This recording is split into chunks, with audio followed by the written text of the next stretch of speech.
Want to reduce eye strain at night or improve visibility in dark environments? The red color filter on your Galaxy S25 Ultra can help with that. It adds a red tint across your screen, making it easier on the eyes, especially in low light setting.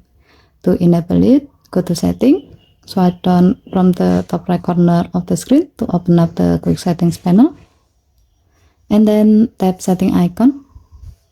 Scroll down the screen to find Accessibility. Tap Accessibility, and then tap Vision Enhancement. Scroll down the screen, tap Color Filter. Now turn on the color filter toggle. Once it's on, choose the red filter from the list.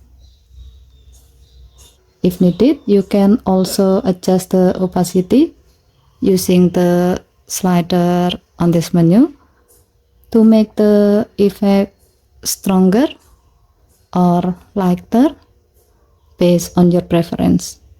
As a note, this red filter is especially useful if you often read at night, work in dark room, or just want a more comfortable viewing experience.